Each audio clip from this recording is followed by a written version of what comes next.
24-এর এই ছাত্র জনতার যে অভ্যুত্থান, এই অভ্যুত্থানের আমাদের যে লড়াই, এটা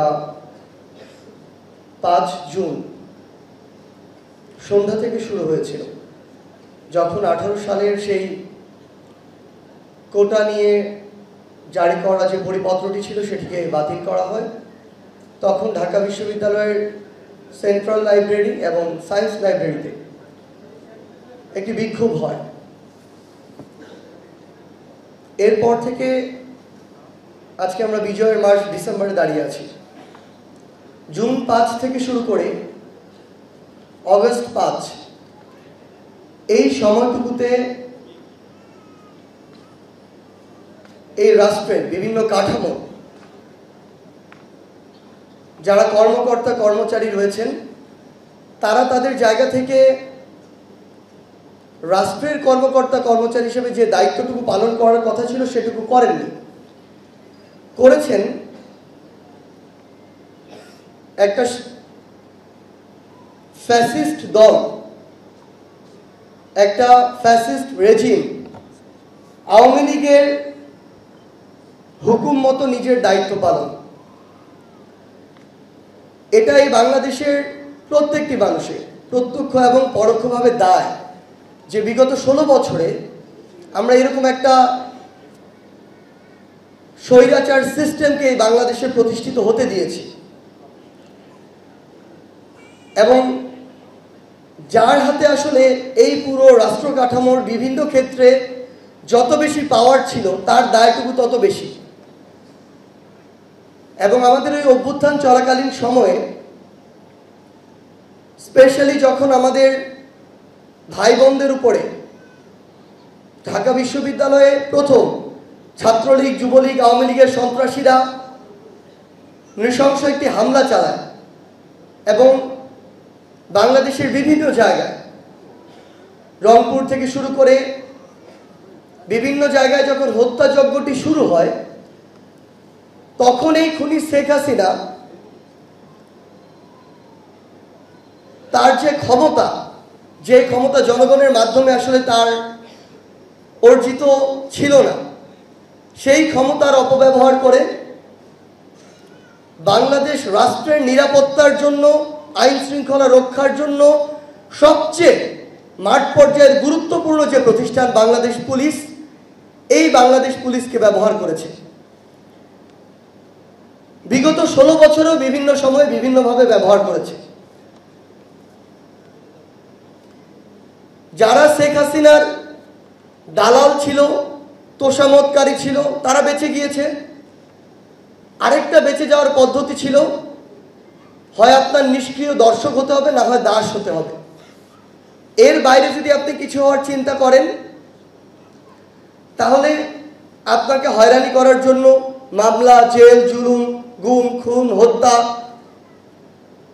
যেভাবে যা কিছু করা যায় এসব কিছু করার জন্য বাংলাদেশ পুলিশের মতো গুরুত্বপূর্ণ রাষ্ট্রীয় একটি প্রতিষ্ঠানকে অপব্যবহার করা হয়েছে। এবং এই ক্ষতিটা আসলে যতটা না বাংলাদেশ পুলিশের হয়েছে, তার চেয়ে বেশি বাংলাদেশ নামক রাষ্ট্রটির হয়েছে। প্রায় 2.5 লক্ষ সদস্যের একটি পরিবার, এই একটি পরিবার যদি চায় এবং পদ অনুযায়ী, শপথ অনুযায়ী তাদের দায়িত্বটুকু রাষ্ট্রের প্রতি সঠিকভাবে পালন করে, তাহলে বাংলাদেশের আমরা স্বপ্ন দেখি, প্রত্যাশা করি, সেই বাংলাদেশ প্রতিষ্ঠা হওয়ার অর্ধেকের বেশি রাস্তা অটোমেটিক প্রশস্ত হয়ে যায়।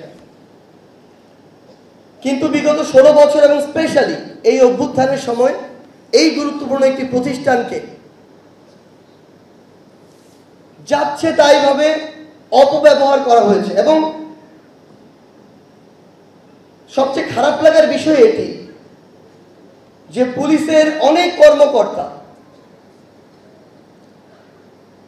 তাদের জায়গা থেকে এই হত্যাযজ্ঞে জড়িত না হলেও এমন অনেকেই ছিল যারা বাধ্য হয়েছে, আবার এমন অনেকেই ছিল যারা অতি উৎসাহী হয়েছে। পরবর্তীতে পদ পদবীর জন্য, সুযোগ সুবিধার জন্য দ্রুত প্রমোশনের জন্য, ভালো জায়গায় যাওয়ার জন্য, গণভবনে যাওয়ার রেগুলার একটা পারমিশনের জন্য।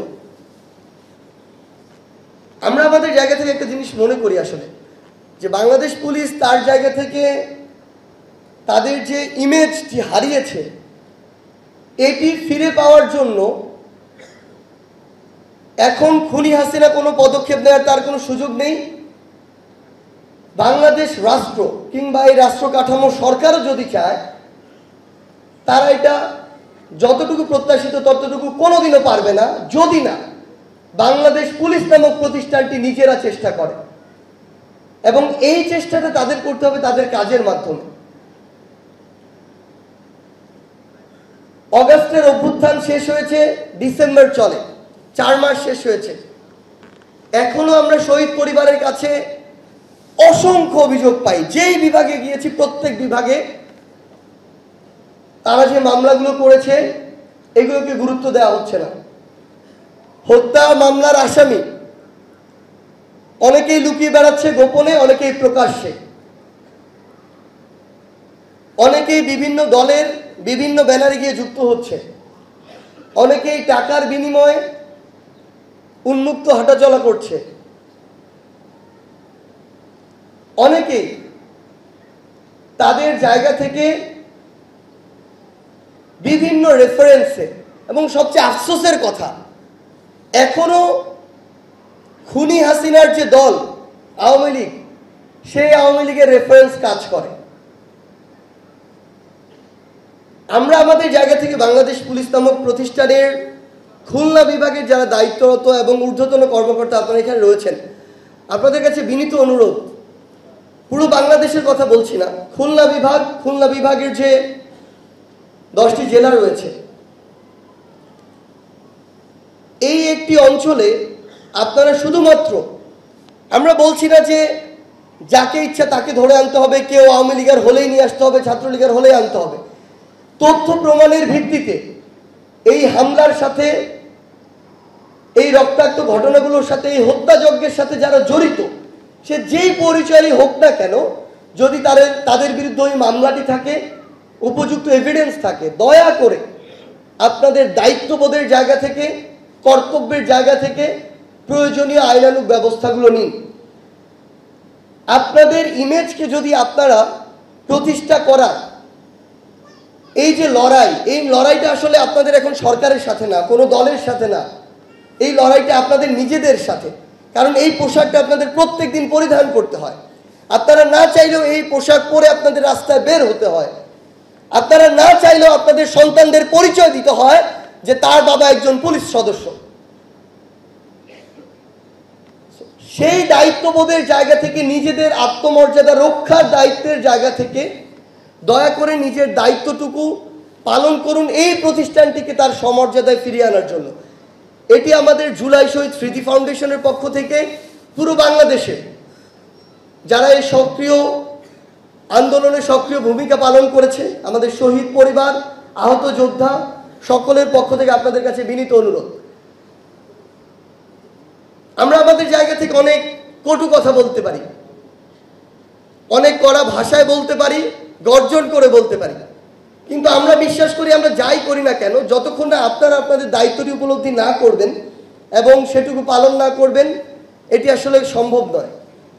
আর আরেকটি জিনিস, আপনাদের মাধ্যমে বাংলাদেশ পুলিশ এই প্রতিষ্ঠানটির সাথে পুরো বাংলাদেশে যারা রয়েছেন তাদের প্রতি, যে দিন শেষে আসলে কেউ যদি আপনাদেরকে আপনাদের শপথের সাথে বিশ্বাসঘাতকতা করে ওই পোশাকের যে মর্যাদা সেটা ক্ষুণ্ণ করে আপনাদের উপরে কোনো নির্দেশ চাপিয়ে দেয় যেটা দেশের এবং দেশের মানুষের স্বার্থের পরিপন্থী, দয়া করে প্রতিষ্ঠানের একজন হিসেবে, প্রতিষ্ঠানের রিপ্রেজেন্টেটিভ হিসেবে ওই গার্ডস নিয়ে, বোল্ডনেস নিয়ে এই কথাটুকু বলবেন বা এই দায়িত্বটুকু দেখাবেন যে এটি আমরা করতে পারি না।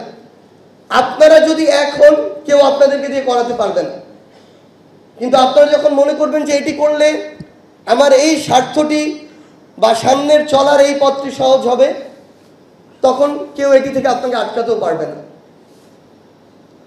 বিচার বিভাগের যে গড়িমসি, আসলে এই ফাউন্ডেশন শহীদ পরিবারের একটা ঠিকানা, আহত যোদ্ধাদের একটা ঠিকানা। এখনো বিচার বিভাগ তাদের জায়গা থেকে একটা হত্যার বিচার শুরু থেকে শেষ করতে পারেনি।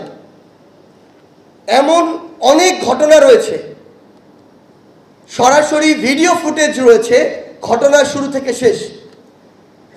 কাকে হত্যা করা হয়েছে, কে হত্যা করেছে, হোক পুলিশের কোনো বিপদগামী সদস্য, হোক ছাত্রলীগ, যুবলীগ, আওয়ামী লীগের কোনো সন্ত্রাসী, কিন্তু তারপরও সেই বিচারটি 4 মাসে শেষ হয়নি। আমাদের বাবা মারা যখন আমাদেরকে বলে যে আমরা কোনো কিছু চাই না, আমরা শুধু আমাদের সন্তানের বিচার চাই, তখন লজ্জায় মাথা নিচু করে থাকা ছাড়া আমাদের কিছু করার নেই। কারণ আমরা তো এটি বলতে পারি না যে বিচারটা আমরা চাইলে করে দিতে পারি না। এটার জন্য সংশ্লিষ্ট যে প্রতিষ্ঠানগুলো বাংলাদেশের, সেটা বিচার বিভাগ বলি, আইন শৃঙ্খলা রক্ষাকারী বাহিনী বলি, বা সম্পর্কিত যারাই রয়েছেন, তাদের যে সহযোগিতা, সদিচ্ছা, এটি অনেক বেশি প্রয়োজন।